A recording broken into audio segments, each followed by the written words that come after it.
That's all for maintenance, Mr. Chairman. Good, thank you. Okay, that brings us to the park report, and first up to bat, we have before us a letter from the Walkerwood Homeowner Association regarding a possible donation of green space to the township.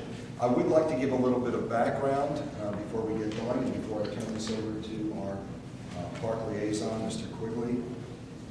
On October 27 of 2009, Beth Yu, Scott Overturf, and I met with the Walker Woods HOA Board of Trustees to discuss a possible green space donation. The specific green space was across from the Sheriff's Substation / water treatment plant along Walker Woods Boulevard. It's an area of about 5 acres with limited parking. Amongst other things, I said that although we would be interested in the possible donation of the green space, we were not pursuing Walker Woods. Hopefully, it is Walker Woods that desires to see the parcel developed in a manner that's beneficial to both their residents and the township at large. I went on to discuss the maintenance, liability, security, privacy, and any input that the residents of Walker Woods would or would not have in the development process. And along with that, any restrictions or activities that would not be permitted at that site that I felt that the township could live with. I said examples of restrictions could be basketball courts or skateboarding. I made it clear that we would not be developing the park that Walker Woods wanted necessarily, but rather the park that the township needed based on what facilities we've currently had in place and which ones we were in need of.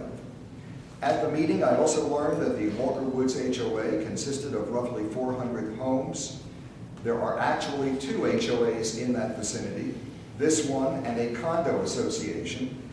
The condo association opted out of this HOA some time ago, and by so doing, they opted out of control over the common areas, such as this green space. Nevertheless, I emphasized keeping those residents informed as the plan developed. We discussed what could be placed there, and everyone present at that meeting felt that having playground equipment on that site was a must. A small baseball diamond and small soccer field were also discussed. We discussed whether the park would be active or passive, and Mr. Overturf gave examples of each. The association made it clear that there would be certain activities that they did not want there, and that exclusive use by OYAA would be unacceptable as well. On November 18th, I made a presentation at the Walker Woods Annual Homeowners Meeting, and for the most part, it was a rehash of everything that we and their trustees had previously discussed. Their concerns, that is the homeowners at large, were similar to the ones which the trustees had already expressed. After all was said and done, an informal survey of those present indicated that 70% were in favor of the property donation. The rest is summarized in this letter from their association. And with that, I turn matters over to our park liaison, Mr. Thank you. More recently, Ms. Yu and myself met with the members of the board for Walker Woods, in which we discussed the possibility of this taking place and more or less reiterated what Mr. Katz has already put forward. Therefore, my recommendation to the Homeowners Association was to first find out whether or not the association wanted to move forward, in which they did. It went out and did a vote, and my understanding was overwhelmingly with the idea of going ahead and donating the property.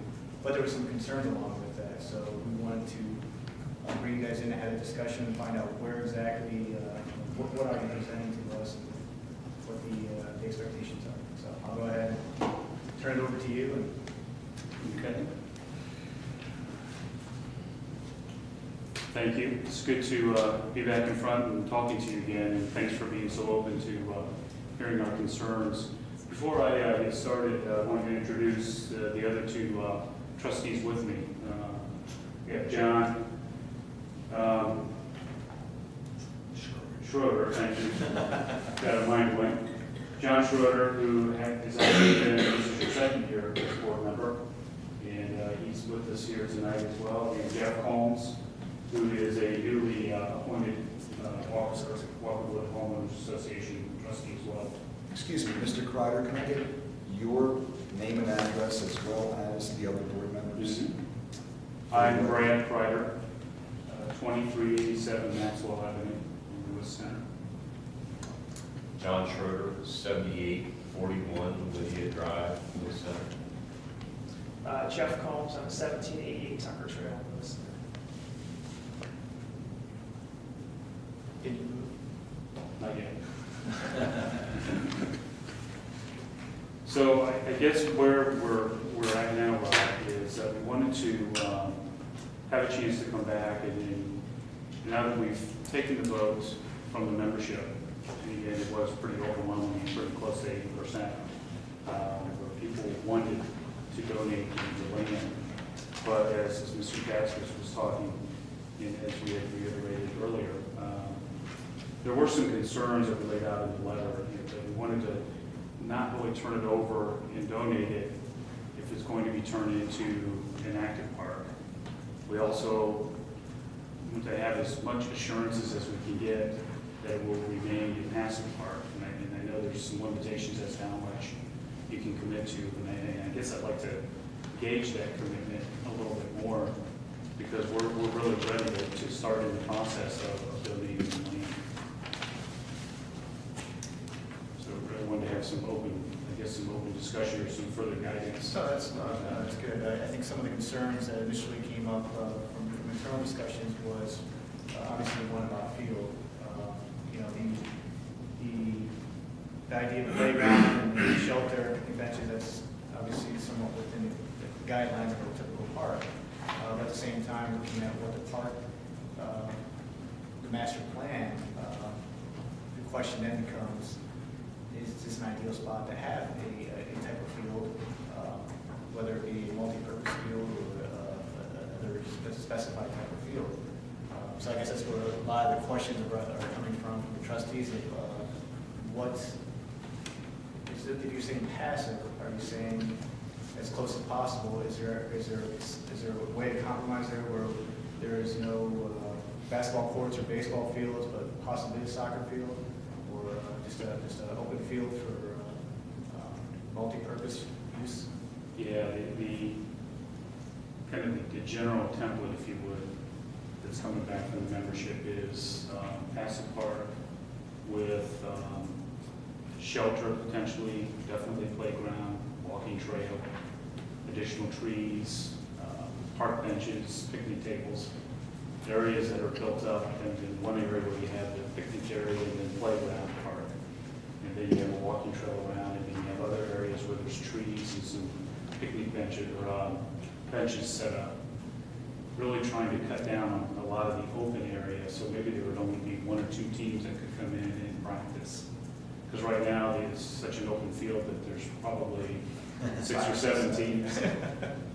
Well, and that's what we need to gauge from you as well. I mean, if you're looking to completely block the entire field out from putting trees up or so, then that may raise other questions. But if you're still open to the idea of having open space there in which teams can at least utilize or No, I think we are definitely open to having this open space that can be used for people to throw frisbee or pick a soccer ball or throw baseball and having the ability to do it. But certainly able to have some practices there, for small soccer teams. It's not really big enough for the older kids to be able to kick a soccer ball there. But certainly I think we'd be definitely open to having still some green space that people could use to play in. But I think there is enough room there to accommodate a little bit of all those things. Mr. Katz, I know you've initiated some of these discussions, so what are your thoughts on the presentation here they're offering? Let me chime in, just since I actually have early on, this was very preliminary, had some discussions myself just back when David House was chair of your homeowners President. And so I've been part of early discussions. It was all very, nothing specific, but just dealing in concepts. And I understand where you're coming from and not wanting to have heavy use on a lot of structures. It sounds like you're open to having